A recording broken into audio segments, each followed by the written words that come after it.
for the introductions of everyone, I want to ask a key question. What do we actually mean with the new era of gaming? So when you introduce yourselves, I would like you to define what you mean with this topic first of all, so we kind of talk about the same thing. What is the new era of gaming and what does it actually mean? Hi, I'm Alexis Weissen. I've been working in the industry for 15 years now. I think that a new era of iGaming means that we're moving away from just seeing people play the games and just depositing and paying the games and then leaving and withdrawing, and actually doing more on the sites. We're giving more things around the games. I mean, we see now that every operator have 5, 6, 7, 10,000 games. Everyone has the same providers, everyone has the same games. It's more about the other things that you add to the players that's outside of their games. Well, I come from a lottery background, so the term new era is a bit, vague from the old era, but no, really, lotteries enjoy the new era because of the introduction of online play in traditional lotteries, in number games, and traditional passive lotteries. So new era is a whole range of possibilities, digital know your customer possibilities that can create a new opportunity for lotteries in certain markets and territories. I have one. Should I switch it on? I think they will. Can I try yours? Supposedly they will. Yeah, thank you. So, my name is Vasilii Gamov. I'm Chief Marketing Officer at RichAds. I have experience in iGaming for about 12 years already. So, I've been working on the casino side, I've been working as affiliate, as advertising network. And what I mean by new era of iGaming, I think we should talk here about a little bit about regulations, about payment methods, about crypto payments, about new generations coming to the market, about generations that with crypto payments, crypto casinos, and so on. It's not regulated, but it's quite a crucial point, I think, because the industry is really stunning. We get new casinos like on a daily or on a weekly basis all around the world. So much more traffic, much more audience, and fresh audience, I mean. So it differs even from games. We imagine nomadic games like 10 years ago, Book of Ra and so on, and right now we have another games for generations that like this twerking SS, I'm sorry, but I saw such slot, I suppose you do. So there is a different approach and different needs from what it was before. I think so. I think it's Switched working. off. It's working? Working? Yeah. So my name is Sasha. I've been working in digital marketing for 20 years. I have worked in operations, so that kind of gives me a nice overhaul of what happens in casinos and bonuses and VIPs, which gives me a nice perspective on affiliates. So as we know, as you said, I think there was a stat that came out on one of the polls this week that there are 50,000 casinos, online casinos at the moment. So the competition is fierce. And players are looking for new things all the time. And as we spoke about yesterday, the cost of getting in players is really, really expensive. So we don't want a player coming in and losing them in 2-3 days because that's not going to give us a profit at the end of the day. So looking at your VIP teams and your intentions is crucial. As we spoke about yesterday, are we going to use AI? Are we going to use new channels like Black Hat BBC to gain those players? Is it our VIP teams that we need to work on? Do we need to order them a pizza? So these are all the new things that we need to look at. Yes, we can get the players in, but how do we make them profitable and how do we keep engaging them? Okay, so let's start from the idea that it seems innovation is very scarce in this sense, in the end of the day. There genuinely is not, it's a thing that spins, it creates a random result, and the odds are in favor of the casino. So it's basically that model that we've been repeating 600 years ever since casinos were invented, I guess, more or less. And it seems like there's a competition towards just pushing stuff into the market as much as possible. So how do we differentiate them? What is it? What's the extra value that we can provide? Because otherwise this looks like the telephone industry about 10, 15, 20 years ago, where the only thing that they could compete was the price. You could only compete by lowering the price of the monthly cost of using telephone, and there was nothing else offered on top of it. And that's landmarks, so the landmarks basically died because of that. What can we do to basically provide something of value that actually genuinely differentiates the product that is so close to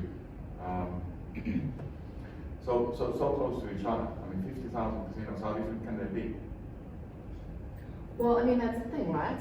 They're all pretty much the same, especially with white labels. You're so limited what you can do, especially with the amount of white labels that are opening. I mean, you can only integrate as much as you can integrate. So again, it goes in your player user experience. And also, I mean, for example, got a Curacao license. Most casinos have one casino for all those. They're not actually customizing for the GEO that they're working in, localizing it, looking at what those players are looking for. For example, Finland players are very different to Norwegian players. They want different bonuses. They rely more on cashbacks.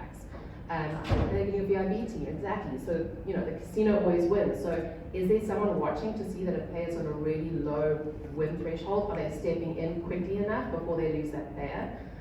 It's kind of those interactive and just very much being on the beat of what's happening to the player 24/7.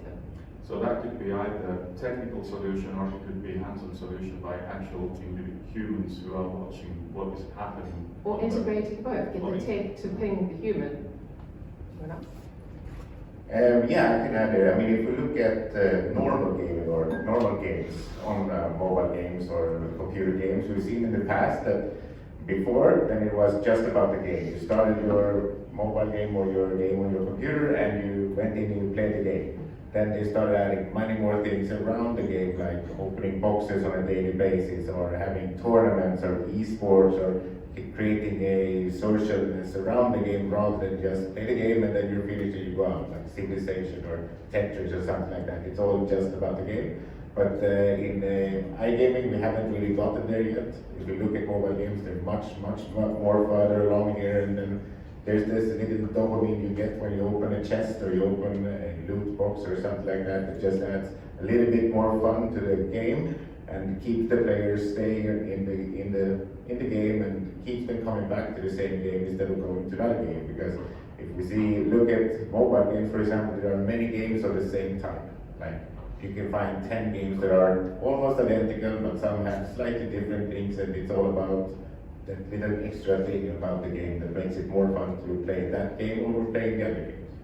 So I think that's something that online casinos and online sport betting sites need to look at and see how can they add that little bit of extra on top that makes the players feel, why should I move to another site? When I'm playing here, I have great service, I have these additional things when I use the game. When I play the game, I get a little bit more extra. I get the rewards spread out over a longer period of time. They don't try to push me to make bigger deposits in the beginning with a huge deposit bonus and so on. So I think it's the little extra things around the game that will make it more fun to play. Okay, would you like me to speak on casino or lotteries? Because lotteries are pretty much monopolized when it comes to them. So I will speak about lotteries in a way. How do you differentiate this is between games and everything else? First of all, lotteries, they have the advantage, let's say, over other games that they're played by a wide population. They're played by everyone, whereas casino players are limited. So what do we have here? We have the ability to take advantage of this wide population that's playing the lottery. How do we take advantage? We hit at the feeling. What is the feeling? It's it's really sentiment. So the sentiment evolves around. First of all, there's a method to do that, and this is talking about the social aspect of lotteries and where the money goes and who is being helped by it. This is one thing. For example, there's a street vendor network in every lottery, in every jurisdiction. That network usually comprises of street vendors of lower socioeconomic status. So what you do is you emphasize the benefits that these people will have from the sale of the lottery tickets. I don't know, how it's done in different jurisdictions, but it's definitely something that has been tried and it's worked out in many ways. Another thing is that you emphasize you have the jackpot principle in lotteries, which you don't have in casinos. So what you do is you emphasize the jackpot principle. If there is a build-up in a jackpot, you go ahead and you scream and shout about it. There's a study that shows that about 2 hours people are spending daydreaming of having more than they actually do. I think this is in the UK. So if you can say that lottery players tend to daydream more than 2 hours because they are a special group. So you can also hit that feeling and make them go play more. These are 2 examples of methods that you can use. Yeah, I think on this point, I think about what is marketing and what marketing solutions should be for casinos. And I think that the best marketing is to have the best product on the market. That means you should invent new games, you should invent new tactics in your casino, new loyalty programs, and so on. That means market should invest more in creating new games and new experiences for people. For example, I suppose everybody of you heard something about Aviator or Aviatrix or many games like that. So it's not like the fresh idea. I think you remember binary options or something like that. It's quite looks similar to Aviator mechanics. So, and nevertheless, it accumulates a big amount of players right now. So we should invest in it, in providers, in gaming providers on the one point. On the other point, we should invest in payment methods, and it means in GR, government relationships, because we need to accommodate best payment solutions. For example, you go to market and you are able to pay only with card or only with your bank account. You're unable to pay crypto, you're unable to pay any new currencies, any new solutions. So, and you cut off a big amount of audience. So this is 2 main directions, I think, here. Yeah, I heard the same thing, similar complaints, for example, from the local markets when I've spoken to some of the affiliates who started to push casino products there. They say that unless you have ability to just basically pay and play immediately, it's not working. But if you have a regulated market, that's never going to work because you need to have some kind of traceability of the currency where it comes from, and as long as crypto doesn't provide for that, I don't see crypto working much in a regulated market. I was wondering, is there anything in the casino world that we could learn from Epics and Microsoft and the like? So those who basically rule the video game market for young people, for example, they completely hook them and get them playing and playing and playing hours and hours on end. So there is no money necessarily that much involved unless you buy extra packs of products and goodies for yourselves and costumes and so forth. But is there something in that world of video games that the e-gaming business could basically copy or use or somehow benefit from? Yeah, I can start. Which one I want to go about? Yeah, okay. My first experience in casino was about 12 years ago, as I mentioned. And what we did, we created gamification system, but I talk not about achievements and medals, I talk about mini games in the casino. For example, 3 in a row or something like that. And when you've been playing it, you earn bonuses for your casino product. So it sounds familiar to loyalty program or gamifications or achievements. And it was really cool. So the lifetime, the retention of the user increases like 1.5 or 2 times after that. So for sure there is some combination of usual gaming and iGaming. It should be, because we can increase like customer value, and that's it. I think so.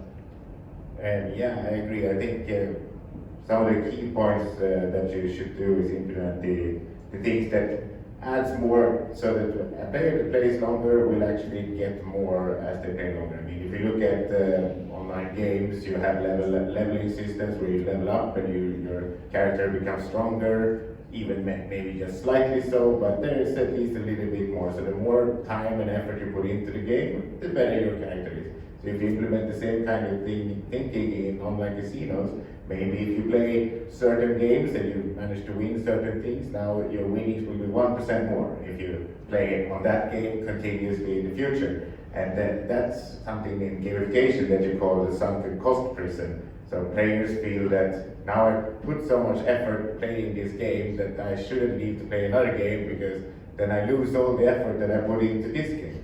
So those kind of dark arts, I would say, in gamification are very useful things to keep players coming back to your site rather than having them go somewhere else. Just some feedback on what's happening locally, well, internationally, is Netflix has started their own game from Squid Games. So it's going to be very interesting to see where they take that, if they take that into the online gaming space.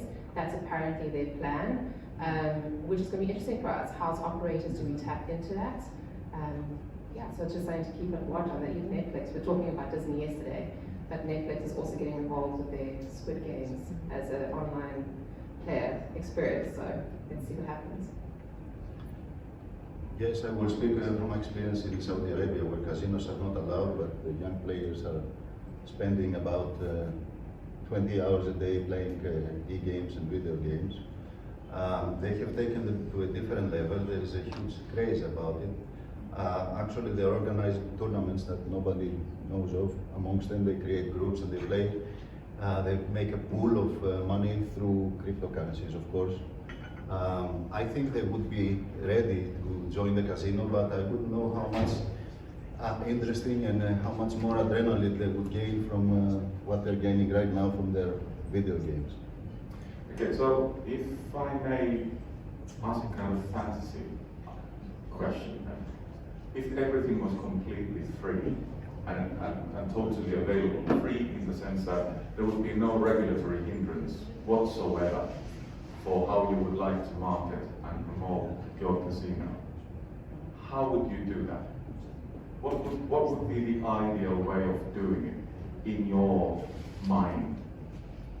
Since we are talking about a new era, how do you go about capturing the customer, keeping him or her involved? Okay, I would start, if you don't mind, through intense data analysis. We have all the tools that we need in our days. So we would spend, I believe someone should spend a huge amount of time, effort, hardware, and money in order to analyze data in real time, monitor and track. It's not very nice to say track, but really track a player's minute-to-minute movements, and adjust their policy and their messaging and their interaction with the player based on that. Not just, find out, know your player in general terms, but know where they're going, where they're spending money, if they're going to sporting events, how often they go to restaurants. This is information that players are ready to sell for some benefit that they would get. And I think this is where we should go. We should know our player beyond the KYC principle. This is the KYC square principle, and communicate with the player based on their day-to-day, on minute-to-minute activities. I think one of the most amazing examples of marketing of any gambling product is in the 90s in Sweden. There was this, or there still is, this long-running bingo show on TV called Bingo Lotto, and it was a combined bingo and lottery. Basically, they managed to get all of the youth sports organizations to sell their weekly tickets, and then everyone in the teams, they sold them. The parents, if they didn't sell enough, the parents went in and bought them. So they basically got, I think at one point they had 1.5 million people out of a country with 8 million watching this weekly show on TV playing bingo. And so I think if you can manage to, they obviously did this by giving 50% of the sales or 50% of the revenue to the youth, so it's a very good charity for all these sports foundations. So tapping into that market where you give everything or a lot back to the company or the country, but also then obviously getting a very big chunk yourself because you now have a huge player database is a very, very interesting way. So if you could do something to get that would be amazing. For me, I think the biggest example, which I'm sure frightens all of us, is when we're having a conversation about someone like, oh, I feel like going on holiday in Croatia. And the next thing you look on Facebook and there's 10,000 ads saying, yeah, holidays to Croatia. Like, I didn't put it on WhatsApp, I haven't searched it, how on earth does Facebook know this? And that's quite frightening, and I'm sure we've all seen it and we pretend it doesn't exist. But if we could tap into that, and if it was a free world to do whatever we wanted, that would just give us astronomical results. Yeah, I agree with my colleagues from marketing side, that's crucial. But I think if there will be no regulation at all, we should invent it somehow, because I talk about responsible gaming, about taking care about our customers, our players. For sure, we all want to earn a lot of money from a gamer, but if we take care of him, if we take care about his finances, he will play longer with us. That's really important also. So then, taking care of the customer means possibly also that you want to give something back to the customer. What would be the sufficient amount of giving back? How do you give back? So we mentioned pizzas, we mentioned bonuses, we mentioned VIP treatment. So there is this interaction that we could also develop, and that's not necessarily dependent on the environment being completely free. It's actually already what we do. So can you improve on that? And what would you do to improve on that? Yeah, I think so. There are many ways, as you mentioned, and generally it's called like concierge service. Yeah, when VIP clients or usual clients treat it really well. So from my side, what we did in casino, pizzas, of course, restaurants, gifts for special winnings, additional gifts. I mean, like phones, doors, and so on. Giveaways. Yeah, giveaways, additional parties, any events for them, like offline, to meet each other, to play each other with games. Also, there may be like a special section of your website with VIP games, for example, which are allowed only for these guys. Also, you can go offline. Why not? You can create events in offline casinos, collect players there, so make a collaboration, because someone mentioned, it's unfortunately not all families of players knows they play, yeah? So, and they need to have this backup, this community of players to develop it. I think this is the way.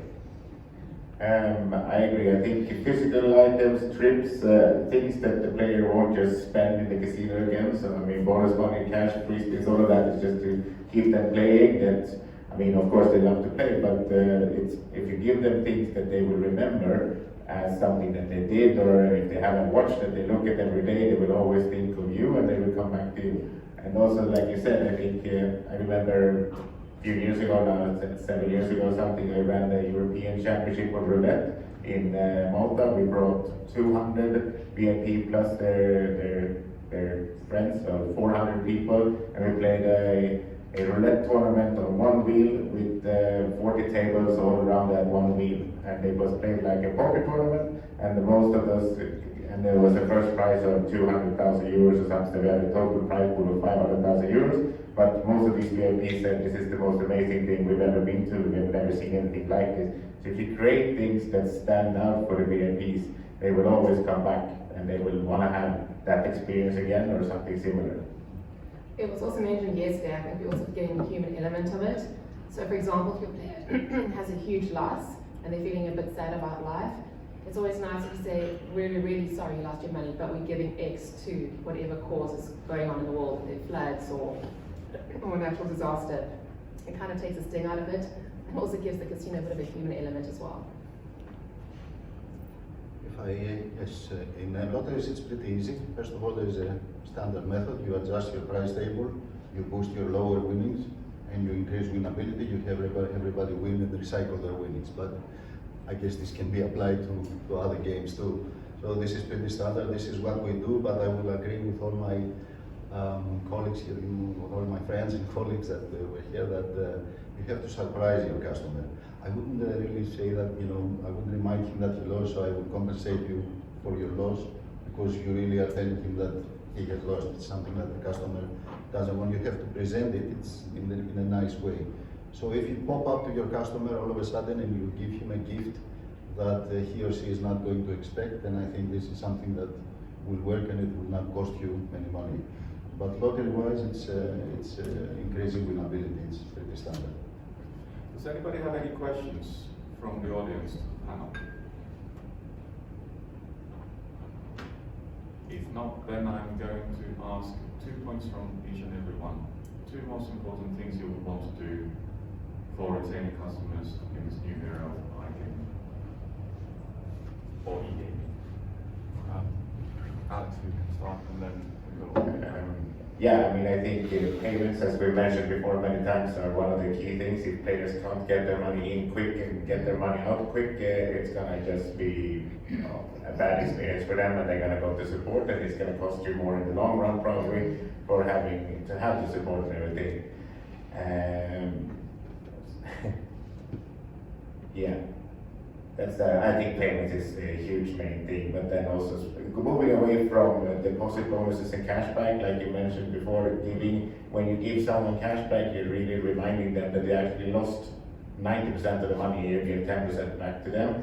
If you do a deposit bonus, all of these things push players to do the things that they don't really want to do. They don't want to deposit, they want to play. They understand that depositing is something they need to do to be able to play. But if you reward the gameplay rather than the deposit part or the losing part, so you spread out the rewards over the course of your gameplay, it will be much more fun for the player in the long run. They will have a longer gaming session, and they will move away from the casino even if they lost, thinking, I had a great time. Rather than if you give them 100% deposit bonus, they will probably push themselves to deposit a little bit outside of their range to earn more of the bonus. And then when they start with a balance that's twice as big, they will start betting higher.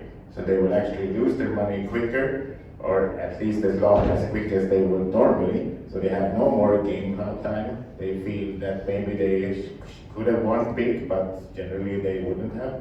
So I think spreading the rewards out a longer period of time, rewarding the gameplay rather than rewarding what they want to do rather than rewarding other things is the key.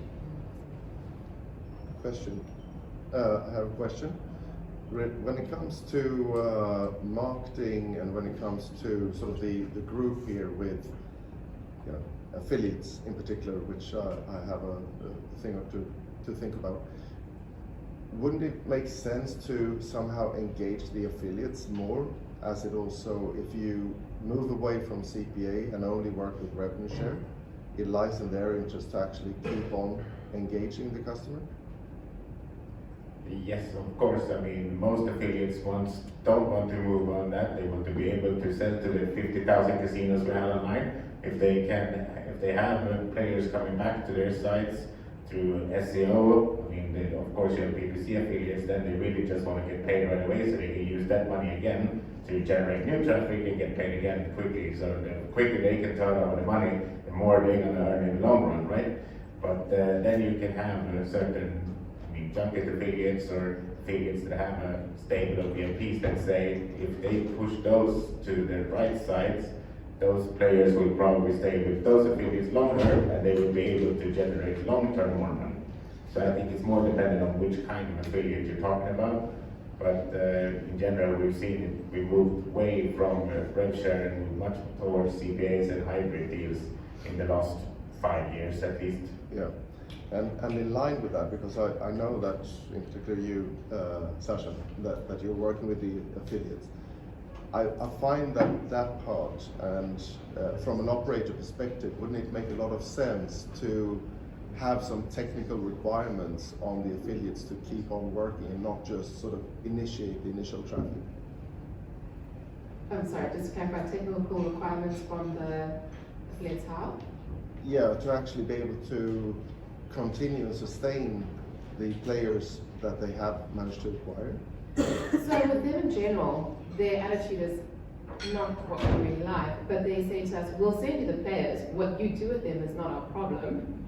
That's literally what they say to us. And it's for us to have those relationships and conversations and say, okay, well, you're working with other operators. Can you tell us which are your best performing operators? Sometimes they'll help you and give you a bit of information as to why they're converting well. And sometimes it's up to us as head of affiliates or affiliate team and the marketing team to then deep dive, go through those operators and figure out what they're doing right.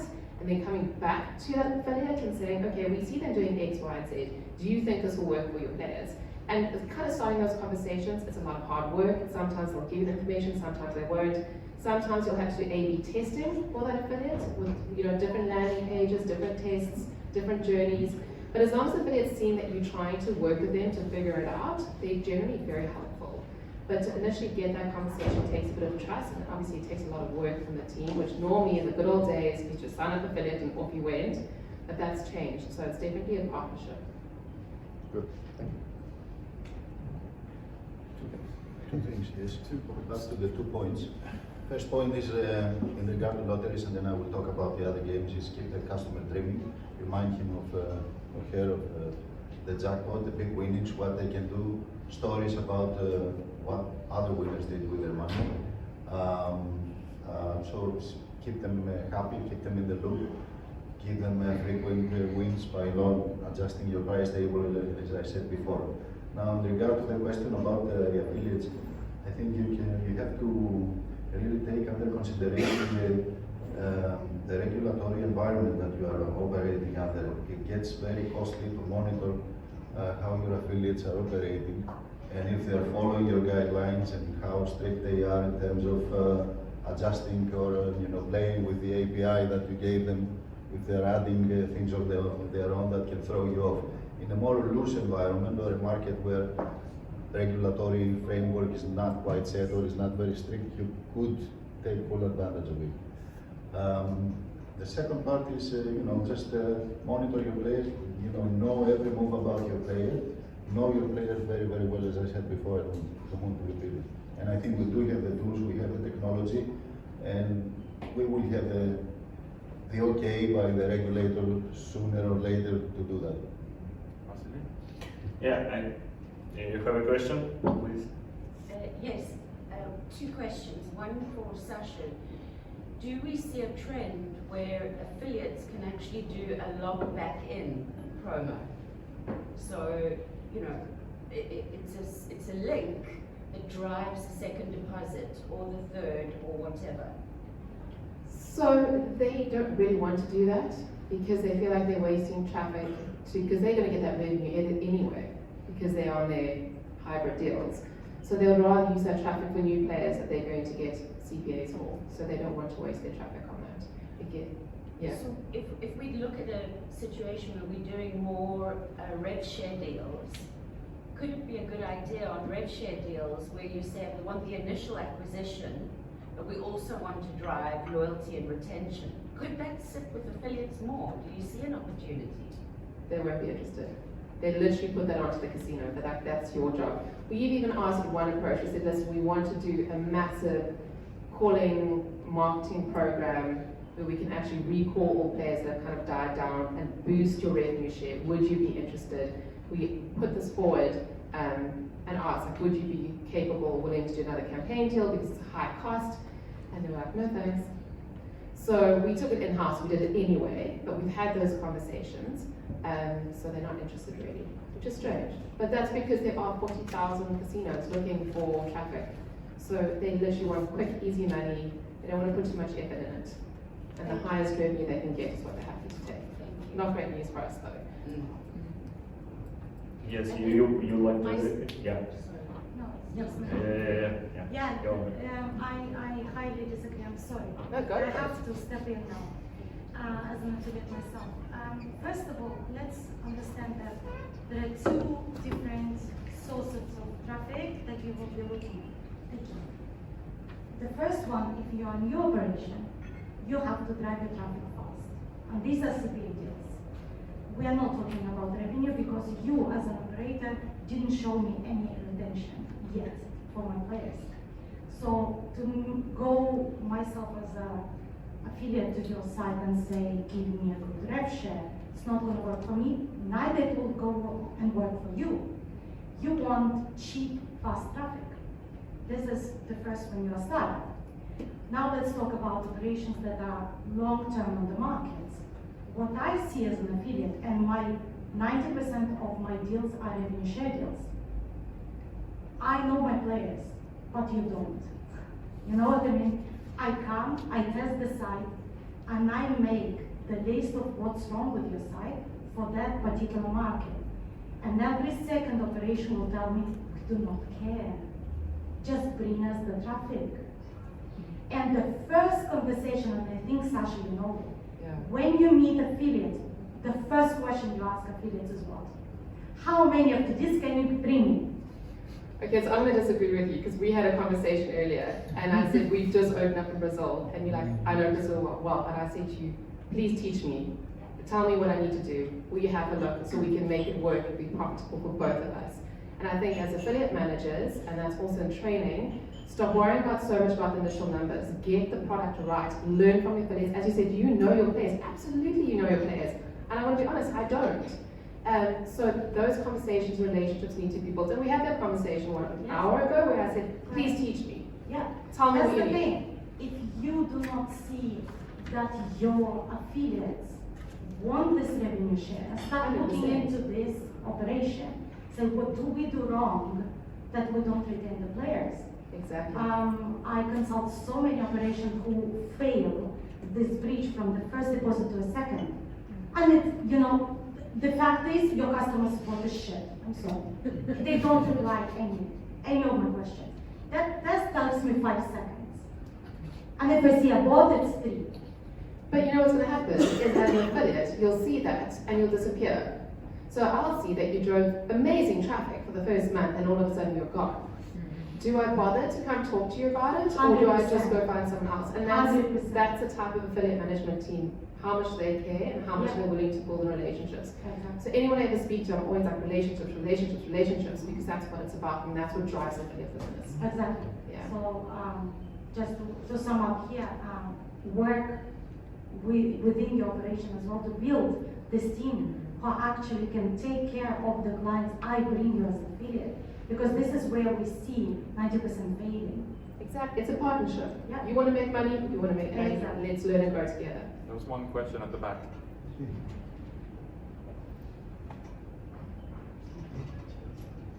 Yeah, I just wanted to add to the discussion that someone's failure to capitalize on some opportunities is an opportunity for someone else. And for example, we as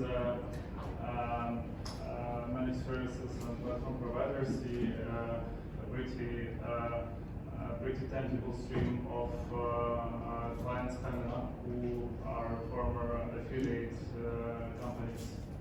Because in the modern digital world, the barriers to launch an operation in not so regulated market are not so high as they were, I don't know, like 5 years ago. So it's not so hard to build some initial capital that allows to launch your own operation if you have an expertise and think you can do better than those big, not so agile guys out there.